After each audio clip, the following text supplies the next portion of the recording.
Hi everyone, my self राजन और आप जुड़ चुके हैं अतुल इंस्टीट्यूट के ऑनलाइन प्लेटफॉर्म से।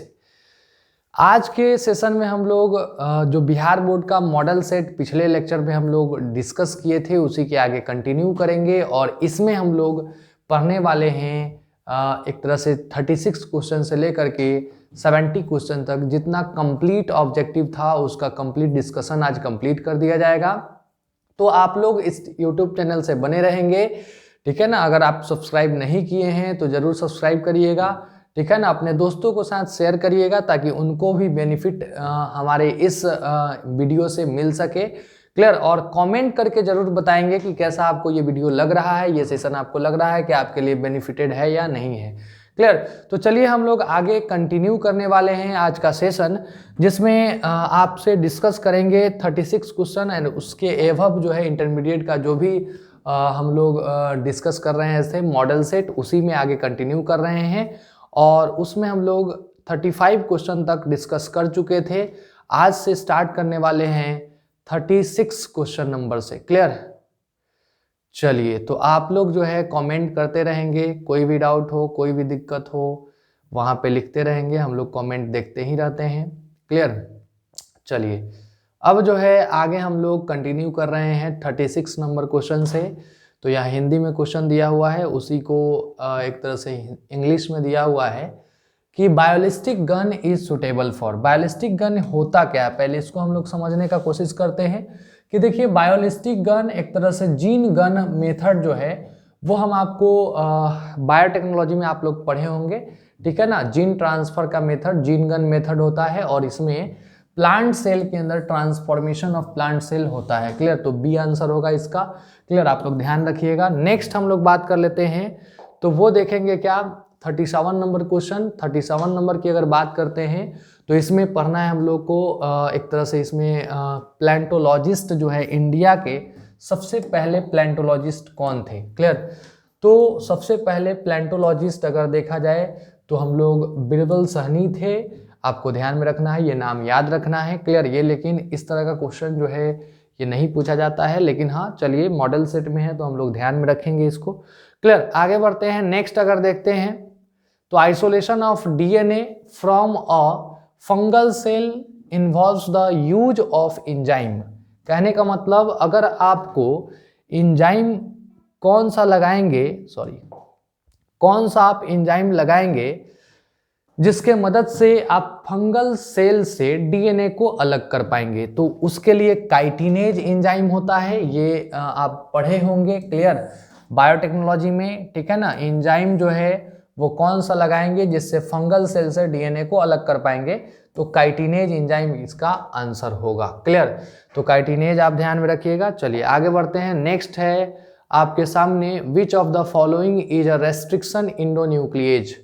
मतलब वैसा एंजाइम जो रेस्ट्रिक्शन इंडोन्यूक्लिएज का काम करता है। और रेस्ट्रिक्शन इंडोन्यूक्लिएज के बारे में आप जानते हैं कि हम क्या कहते हैं, रेस्ट्रिक्शन इंडोन्यूक्लिएज एंजाइम जो होता है वो एक तरह से डीएनए में कट लगाने में मदद करता है और वो मॉलिक्यूलर सीजर भी कहलाता है और उसके अलग अलग टाइप्स हैं, जिसमें से आपको यहाँ पे हिंद 2 जो है वो देखने को मिलेगा एज अ रेस्ट्रिक्शन इंडोन्यूक्लिएज एंजाइम, क्योंकि ये सारे जो है कहीं ना कहीं डाइजेस्ट करते हैं ये आरएनए को, ये प्रोटीन को, ये डीएनए को, लेकिन यही एक ऐसा मॉलिक्यूलर सीजर है जो डीएनए को कट लगाता है स्पेसिफिक लोकेशन से, और वो हिंद 2 है। क्लियर जी। चलिए आगे बढ़ते हैं। नेक्स्ट अगला क्वेश्चन आपके सामने है 40 नंबर का क्वेश्चन, और 40 नंबर वाले क्वेश्चन में हम लोग को जानना है क्या, तो एक जीन है जो कि एक्सप्रेशन जो है वो एक a gene whose expression help to identify transferred cell, ठीक है ना। कहने का मतलब क्या है, ट्रांसफॉर्म जब सेल जब ट्रांसफॉर्म हो जाता है मतलब चेंज हो जाता है, ठीक है ना। तो आप जेनेटिक्स में मॉलिक्यूलर जेनेटिक्स में और उसके बाद बायोटेक्नोलॉजी में हम लोग पढ़े हैं, जब जीन में बदलाव हो जाता है, तो जब जीन में चेंज हो जाता है तो वो कैसे पता चलता है, तो सेलेक्टेबल मार्कर से पता चलता है। क्लियर। तो हम कहेंगे a gene whose expression help to identify transformed cell, वो सेलेक्टेबल मार्कर से पता चल जाता है। क्लियर। चलिए आगे बढ़ते हैं। नेक्स्ट 41 नंबर क्वेश्चन की अगर बात कर लेते हैं हम लोग, तो 41 नंबर क्वेश्चन में अगर देखें तो which of the following can not be detected in a developing foetus. कहने का मतलब जो फीटस डेवलप होता है उसमें से क्या डिटेक्ट नहीं कर पाते हैं हम लोग एमनियोसेंटेसिस टेक्निक से। एमनियोसेंटेसिस टेक्निक होता क्या है, तो एक तरह से सेक्स डिटर्मिनेशन का मेथड है और जनरली ये एक तरह से सिंड्रोम वगैरह देखने के लिए, चेक करने के लिए यूज किया जाता था पहले के ज़माने में। आज के ज़माने में तो हम लोग जनरली सोनोग्राफी से चेक कर लेते हैं, अल्ट्रासाउंड जिसको बोला जाता है कि फिटस का डेवलपमेंटल स्टेज में क्या क्या बदलाव हो रहे हैं। क्लियर। लेकिन पहले के ज़माने में अमीनोसेंटेसिस टेक्निक, अमनियोटिक फ्लूइड फीमेल बॉडी से, यूट्रस से क्या करते थे हम लोग, इंजेक्ट करके और यहाँ से ले लेते थे इसका लिक्विड और उसमें क्रोमोजोम का पता लगाते थे। क्लियर। तो हमको पता क्या क्या चल सकता है, तो ये क्रोमोजोम के अकॉर्डिंग अगर देखें तो डाउन सिंड्रोम, क्लाइनफेल्टर सिंड्रोम पता चल सकता है, सेक्स डिटर्मिनेशन पता चल सकता है, लेकिन जॉन्डिस है कि नहीं ये नहीं पता चलेगा। तो हम कहेंगे अम्नियोसेंटेसिस टेक्निक से ये जॉन्डिस जो है वो पता नहीं लगा सकते हैं। क्लियर जी। चलिए आपके सामने अब नेक्स्ट क्वेश्चन जो है डाटा बेस्ड है, याद रखने वाला है। क्लियर। तो आप याद रखेंगे। क्लियर। तो देखिए 11 जुलाई को मनाया जाता है। क्लियर। यहाँ पे अगर कहें को 11 जुलाई को हम लोग कौन सा डे मनाते हैं, तो 11 जुलाई वर्ल्ड पॉपुलेशन डे मनाते हैं। क्लियर। वहीं हम लोग बात करेंगे वर्ल्ड इन्वायरमेंट डे का, तो आप सब याद किए होंगे कि ये जून में होता है। क्लियर। जून में अगर देखा जाए तो हम कहेंगे 5 जून को मनाया जाता है, ठीक है ना, वर्ल्ड इन्वायरमेंट डे। वहीं 11 जुलाई को एक महीना के बाद ये मनाया जाता है। उसी तरह से वर्ल्ड हेल्थ डे जो है वो अप्रैल में मनाया जाता है, 7 अप्रैल को, लेकिन वहीं हम लोग कहेंगे ये नो टोबैको डे जो है वो 31 मई को मनाया जाता है। तो याद रखिएगा आप लोग कि ये अप्रैल है, सॉरी ये है एक तरह से जून, तो ये है जुलाई, ये है अप्रैल, तो ये है मई। क्लियर। तो ये आपको इस तरह से याद रखना है, लेकिन इसका आंसर क्या होगा, सी होगा। चलिए आगे बढ़ते हैं। नेक्स्ट हम लोग बात करेंगे MTP, बोले तो मेडिकल टर्मिनेशन ऑफ प्रेगनेंसी, ठीक है ना, एक तरह से इसी को इंड्यूस्ड एबॉर्शन हम लोग बोलते हैं। ये कब सेफ माना जाता है, ठीक है ना, how many weeks of pregnancy, मतलब प्रेगनेंसी के कितने वीक तक सेफ माना जाता है इंड्यूस्ड एबॉर्शन को या MTP को, तो हम कहेंगे 12 वीक तक, ठीक है ना। फर्स्ट ट्राइमेस्टर इसको हम लोग बोलते हैं। क्लियर। फर्स्ट ट्राइमेस्टर अगर देखा जाए तो फर्स्ट 3 मंथ हम लोग कहेंगे ये जो है एक तरह से कहा जाता है कि MTP के लिए सेफ माना जाता है। तो 12 वीक अगर मंथ में नहीं दिया है तो फर्स्ट 3rd मंथ, ऐसे तो हम लोग फर्स्ट ट्राइमेस्टर कहते हैं, लेकिन वीक में दिया हुआ है तो 12 वीक। क्लियर जी। चलिए आगे बढ़ते हैं हम लोग। नेक्स्ट हम लोग बात करेंगे 44 नंबर का क्वेश्चन जो है, 1 जीन 1 एंजाइम हाइपोथेसिस या 1 जीन 1 एंजाइम थ्योरी जो है वो किसने दिया था, तो वो बेडल एंड टॉटम ने दिया था, ठीक है ना, कि एक जीन जो है वो एंजाइम सिक्रीट या फिर प्रोटीन बनाता है, ये बेडल और टॉटम के द्वारा दिया गया था। क्लियर। नेक्स्ट अब हम लोग बात करते हैं 45 नंबर का क्वेश्चन जो है वो आपके सामने है, जिसमें कहा जाता है जंक DNA क्या है। तो जंक DNA बोले तो नॉन फंक्शनल DNA, और नॉन फंक्शनल DNA कौन सा होता है, तो हम कहेंगे तो एक यहाँ पे अगर देखा जाए DNA में तो एक्सॉन या RNA में हम कहेंगे एक्सॉन या इंट्रॉन पार्ट होते हैं। क्या होते हैं, एक्सॉन और इंट्रॉन पार्ट। और वैसा DNA या वैसा हम लोग कहेंगे RNA जिसमें एक्सॉन और इंट्रॉन बोले तो फंक्शनल और नॉन फंक्शनल पार्ट हो, उसको हम लोग बोलते हैं क्या, स्प्लिट जीन बोलते हैं। लेकिन जंक DNA पूछ रहा है, मतलब नॉन फंक्शनल पार्ट पूछ रहा है, यानी कि इंट्रॉन होगा, ठीक है ना। इसका आंसर बी हो जाएगा। क्लियर जी। चलिए आगे बढ़ते हैं। नेक्स्ट हम लोग बात कर लेते हैं 46 नंबर का क्वेश्चन आपको दिया हुआ है, जेनेटिक कोड क्या होता है। तो आप पढ़े हैं मॉलिक्यूलर बेसिस ऑफ इनहेरिटेंस में जेनेटिक कोड जो है वो एक तरह से कॉमा लेस होता है, जैसे कि ये एक तरह से हम लोग कहेंगे ये mRNA है, तो mRNA पे AUG है, CCG है, तो इस तरह से कहीं पे हम जानते हैं ट्रिपलेट होता है तो ये कॉमा नहीं होता है, तो कॉमा लेस होता है। ये यूनिवर्सल होता है, ये अगर मिथियोनिन को कोड कर रहा है हमारे अंदर तो आपके अंदर भी मिथियोनिन को ही कोड कर रहा होगा, किसी दूसरे ऑर्गेनिज्म के अंदर भी मिथियोनिन को ही कोड कर रहा होगा, यानी कि ये यूनिवर्सल होता है, कॉमा लेस होता है, यानी कि आंसर सी होगा इसका, बोथ ए एंड बी। चलिए आगे बढ़ते हैं, नेक्स्ट हम लोग बात कर लेते हैं। नेक्स्ट आपका क्वेश्चन आ चुका है 47 नंबर का, और 47 नंबर की अगर हम बात कर लेते हैं तो यहां पे अगर देखा जाए तो दिया हुआ है कि test tube baby programme employs which of the following. Test tube baby किस टेक्निक में आता है, तो हम कहेंगे ZIFT zygote intra fallopian transfer. Clear, fallopian tube में अगर देखा जाए तो कोई गड़बड़ी हो, चाहे मेल स्टेराइल हो, इनफर्टाइल हो, उस केस में, ठीक है ना, एक तरह से मेल और फीमेल गैमीट को बाहर में फर्टिलाइज कराया जाता है और देन उसको फैलोपियन ट्यूब में ट्रांसफर किया जाता है। तो इस कंडीशन में ये कंडीशन टेस्ट ट्यूब बेबी का कहलाता है। क्लियर, कि फर्टिलाइजेशन टेस्ट ट्यूब में करा करके फिर उसको फैलोपियन ट्यूब में भेजते हैं हम लोग, तो इसको क्या बोलते हैं, जिफ्ट बोलते हैं। आगे बढ़ा जाए, नेक्स्ट हम लोग बात करते हैं बच्चों, तो 48 नंबर का क्वेश्चन आ चुका है आपके सामने, और 48 नंबर में हम लोग को जानना है कि न्यूक्लिक अम्ल बहुलक है, मतलब nucleic acid is a polymer of. तो न्यूक्लिक एसिड के बारे में हम सब जानते हैं कि न्यूक्लियोटाइड से बना होता है, और ये न्यूक्लियोटाइड कितने चीजों का बना होता है, तो 3 चीजों का। कौन कौन, तो हम सब जानते हैं ये न्यूक्लियोटाइड बना हुआ है फॉस्फेट का, फिर पेंटोज शुगर का,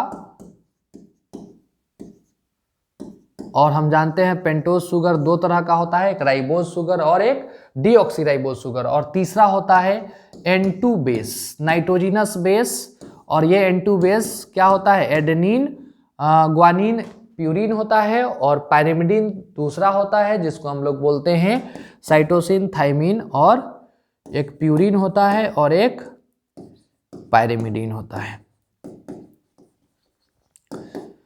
ठीक है ना। इसमें एडेनिन ग्वानिन, इसमें साइटोसिन थाइमिन और यूरासिल आ जाता है। यही एक तरह से न्यूक्लियोटाइड बनाता है और ये न्यूक्लिक एसिड बनाता है, और न्यूक्लिक एसिड जो है वो एक तरह से हम जानते हैं कि कहीं ना कहीं क्रोमैटिन बनाने में, क्रोमोजोम बनाने में मदद करते हैं। क्लियर, आगे बढ़ते हैं। नेक्स्ट 49 नंबर का क्वेश्चन आपको आ चुका है, फिर से डाटा बेस्ड है, आपको याद रखना पड़ेगा। On which data international biological diversity day is celebrated, तो ये याद रखिएगा 22 मई। क्लियर, 22 मई को इंटरनेशनल बायोलॉजिकल डाइवर्सिटी डे मनाया जाता है। क्लियर, मतलब डाइवर्सिटी मतलब डिफरेंसेज, जो हम लोग कहेंगे विभिन्नताएं हैं लिविंग ऑर्गेनिज्म के अंदर, उनके बारे में अगर कहा जाए तो वो मनाया जाता है लगभग एक तरह से कहा जाता है कि विभिन्नताएं का जो दिवस है वो 22 मई को मनाया जाता है। समझ में आ बात। चलिए आगे बढ़े हम लोग। नेक्स्ट अगर देखा जाए तो आपके सामने अगला क्वेश्चन 50वां आ चुका है, 50 नंबर का क्वेश्चन, और इसमें अगर देखें हम लोग तो दिया हुआ है आपके सामने कि विच of the following plant species is endangered list, कौन सा इसमें से इंडेंजर्ड लिस्ट में है। इज इन इंडेंजर्ड लिस्ट की अगर बात कर लेते हैं तो नेफेंथीज है, जिसका संख्या अभी एक्सटिंक्ट हुआ नहीं है, विलुप्त होने के कगार पे है, यानी कि ये इंडेंजर्ड स्पीसीज में आएंगे। क्लियर, चलिए आगे बढ़ते हैं। नेक्स्ट 51 नंबर का क्वेश्चन आपके सामने आ चुका है, तो इसमें अगर देखा जाए तो बहुत आसान है, फिर से आपको ये डाटा याद रखना है, ठीक है। तो यहां पे अगर आपसे कहा जाए तो which is the national aquatic animal of India, मतलब इंडिया का नेशनल एक्वेटिक एनिमल कौन सा है, तो हम सब जानते हैं कि ये रिवर डॉल्फिन है। वहीं आपको नेशनल बर्ड पूछ देता तो क्या होता, मोर होता, नहीं। चलिए आगे बढ़ते हैं, पीकॉक होता।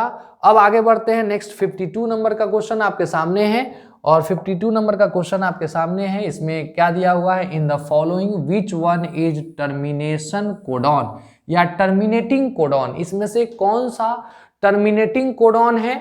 तो टर्मिनेटिंग कोडॉन हम जानते हैं कि जैसे mRNA है तो उसमें प्रोटीन सिंथेसिस को स्टार्ट करने वाला भी कोडॉन होता है, और स्टार्ट करने वाले को हम लोग AUG या फिर GUG कहते हैं। उसी तरह से रोकने वाला भी होता है, जिसको 3 फॉर्म में हम जानते हैं, UAA, UG, UAG और यूगा UGA, ये 3 जो है स्टॉप कोडन है। 64 कोडॉन आप देखे होंगे, ट्रिपलेट होता है, उसमें ये तीनों जो है वो क्या है, stop codon, they are stop codon. तो इसमें खोज लीजिए आप टर्मिनेटिंग कोडॉन कौन होगा, तो UAA नहीं है कहीं भी, UAG, यस, यहां पे ये आंसर हो जाएगा। नेक्स्ट 53 नंबर का क्वेश्चन अब हम लोग बात कर लेते हैं।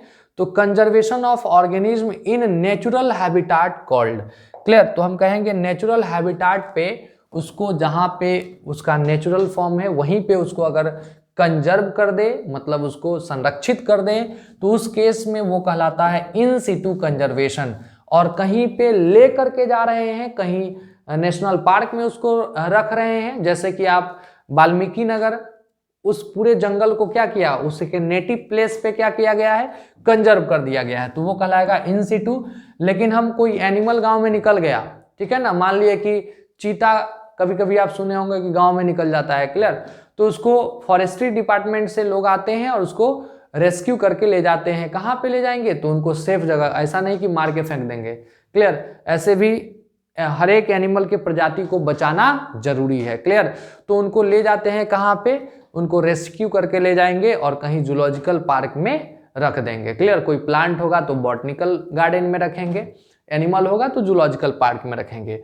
तो उसको हम लोग बोलते हैं इन सिटू कंजर्वेशन। जब उसके नेटिव प्लेस से कहीं दूसरे जगह पे लेकर के कंजर्व किया जाए, संरक्षित किया जाए, तो उस कंडीशन को इन सिटू कहते हैं, क्लियर। तो लेकिन इस क्वेश्चन में पूछा कि नेचुरल हैबिटाट मतलब इन सिटू, क्लियर जी।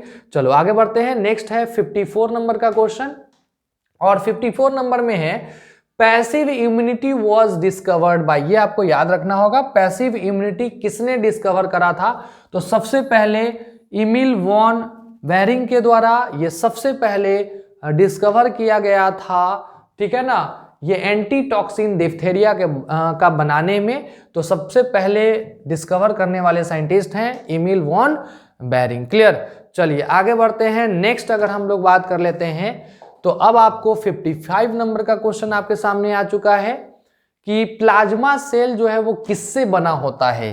तो हम कहेंगे प्लाज्मा सेल जो है वो डेराइव्ड होते हैं बी सेल, टी लिम्फोसाइट के बी सेल से होते हैं, ठीक है ना। तो हम कहेंगे बी लिम्फोसाइट में अगर देखा जाए तो मेमोरी बी सेल से, यहां से क्या होता है, ये एक तरह से डेराइव्ड होता है, कौन, प्लाज्मा सेल। आगे बढ़ते हैं। नेक्स्ट अगर देखा जाए तो 56 नंबर का क्वेश्चन आपके सामने है स्क्रीन पे। चिकन पॉक्स किसकी वजह से होता है। चिकन पॉक्स हम लोग कहेंगे VZV के वायरस के कारण होता है, वेरिसेला जोस्टर वायरस के द्वारा होता है, क्लियर।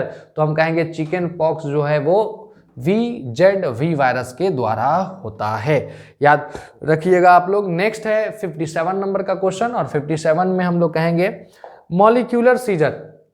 अभी अभी हम आपको ऊपर में डिस्कस किए थे मॉलिक्यूलर सीजर के बारे में, ठीक है ना, जो कि DNA को कट करने में मदद करते हैं जेनेटिक इंजीनियरिंग के दौरान।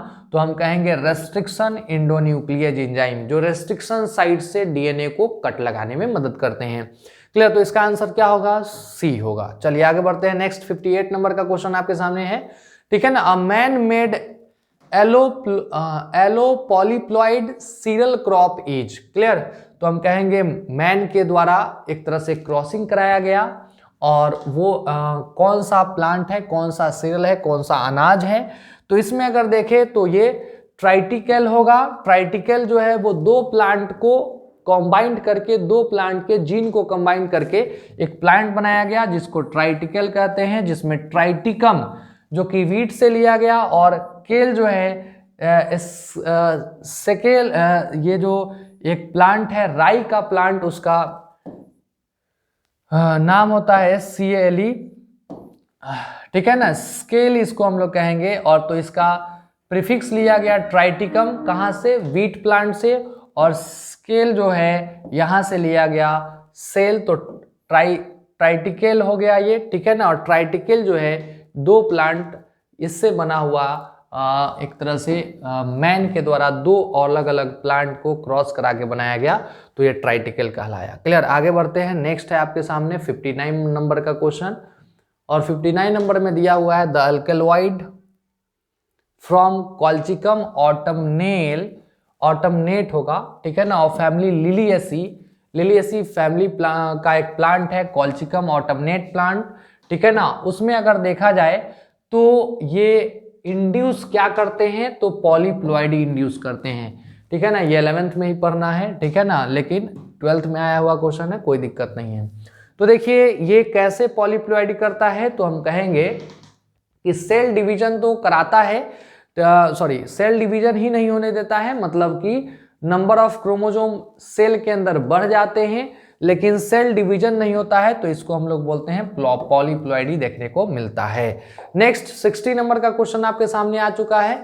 The first clinical gene therapy was done for the treatment of, पहला क्लिनिकल जीन थेरेपी जो है वो किस चीज का हुआ था, ठीक है ना, तो वो है SCID severe combined immunodeficiency therapy दिया गया था, ठीक है ना। और ये सबसे पहला एक 4 साल की बच्ची में जेनेटिक इंजीनियरिंग किया गया था, ठीक है ना, और ये जीन थेरेपी SCID के लिए हुआ था। Clear, severe combined immuno deficiency, clear, उसका सबसे पहले बोन मैरो ट्रांसप्लांटेशन कराया गया था, तो ये फर्स्ट क्लिनिकल जीन थेरेपी कहलाएगा। क्लियर। नेक्स्ट 61 नंबर का क्वेश्चन आपके सामने आ चुका है। Which part of the tobacco plant is infected by Meloidogyne incognita. Clear, एक तरह से देखा जाए तो ये क्या करते हैं, तो ये रूट को डैमेज करते हैं, ठीक है ना, ये रूट में डिजीज कॉज करते हैं, रूट में इनका इन्फेक्शन देखने को मिलता है। आगे हम लोग बात कर लेते हैं। नेक्स्ट 62 नंबर क्वेश्चन में आपको पढ़ना है कि पहला क्लोन्ड एनिमल जो है वो कौन सा है। पहला क्लोन्ड एनिमल मतलब कि पहला जो है सोमैटिक सेल से डेवलप किया गया एनिमल। क्लियर, तो हम कहेंगे उसको पहला क्लोन्ड एनिमल कौन सा होगा बाबू, तो पहला क्लोन्ड एनिमल जो है वो है आपको डॉली सीप बनाया गया है, ठीक है ना, सोमैटिक सेल से बनाया गया डॉली सीप है। क्लियर जी। चलिए, तो थोड़ा सा फास्ट चल रहे हैं, कोई दिक्कत नहीं ना, कोई भी दिक्कत हो कमेंट में लिख करके बताइएगा कि हाँ सर स्लो चलिए, फास्ट चलिए, ठीक है ना। देखिए फास्ट इसलिए चल रहे हैं कि कम समय में आपका ज्यादा प्रैक्टिस हो जाए, ठीक है ना, और दूसरा कोई बात नहीं है। चलिए आगे बढ़ते हैं। नेक्स्ट 63 नंबर इन्वायरमेंटल इशू से आ गया है क्वेश्चन आपके सामने, और इसमें पूछ रहा है कि जो अधिक शोर होता है, नॉइज पॉल्यूशन जो होता है, वो कितना डेसिबल का साउंड होता है जो नॉइज कॉज करता है, ठीक है ना, तो हम कहेंगे 80 से 130 तक जाएगा, ठीक है ना, 85 से 130 जाएगा, तो वो एक तरह से हम लोग कहेंगे 80 से, चूंकि यहाँ सबसे हाईएस्ट तो इसी का है। 50 से 60 तो हम लोग जो बात करते हैं नॉर्मल बातचीत में जो यूज किया जाता है, वो जो साउंड होता है वो 50 से 60 डेसिबल का होता है। क्लियर, वहीं हम लोग बात कर लें तो 70 से 75 डेसिबल जो थोड़ा सा लाउड अगर चिल्ला करके बात करें तो वो होता है। 40 से 65 की बात कर लेते हैं, 40, 35, 20 अगर देखा जाए तो हॉस्पिटल वगैरह में मेंटेन करके रखना होता है, ठीक है ना। और 20-30 की बात कर लेते हैं तो वो धीरे धीरे आप लोग बात करते हैं क्लास में बैठ करके, ठीक है ना, कि टीचर है इधर पढ़ा रहे हैं और आप बात कर रहे हैं। क्लियर, तो वही वाला जो बात होता है वो 20 से 30 डेसिबल का होता है। क्लियर जी। चलिए आगे बढ़ते हैं। नेक्स्ट 64 नंबर क्वेश्चन पे हम लोग आ चुके हैं, और 64 नंबर में अगर देखा जाए तो आपको विच of the following is a biodegradable pollutants, याद रखना बाबू, बायोडिग्रेडेबल मतलब वैसे पॉल्यूटेंट जो डिकम्पोज हो जाते हो। नॉन बायोडिग्रेडेबल मतलब जो डिकम्पोज नहीं होते हैं। क्लियर, ना तो किसी बैक्टीरिया की मदद से और नहीं किसी दूसरे एनिमल के मदद से, ठीक है ना, वो डिग्रेड होंगे ही नहीं, एक बार इन्वायरमेंट में आ गए मतलब वो परसिस्ट कर जाएंगे। क्लियर, तो उस कंडीशन में एक तरह से कहा जाता है वो DDT वगैरह होता है, जो हर्बिसाइड्स है, पेस्टिसाइड्स है, वो नॉन बायोडिग्रेडेबल होता है, लेकिन यहाँ बायोडिग्रेडेबल है, मतलब यहाँ पे DDT है, ठीक है ना। विच of the following is biodegradable, sorry यहाँ पे दिया हुआ है बायोडिग्रेडेबल कौन सा है इसमें, तो बायोडिग्रेडेबल है सीवेज का जो वेस्ट होता है, ठीक है ना, पेपर वेस्ट, ठीक है ना, वो एक तरह से कहा जाए सीवेज का वेस्ट होगा वो बायोडिग्रेडेबल होगा, बाकी पॉलीथीन हो गया, DDT हो गया, प्लास्टिक, ये सब नॉन बायोडिग्रेडेबल है, ये जल्दी डिकम्पोज नहीं होते हैं। क्लियर। नेक्स्ट 65 नंबर का क्वेश्चन आपके सामने। 65 नंबर जो है, carbon monoxide is more toxic than carbon dioxide because.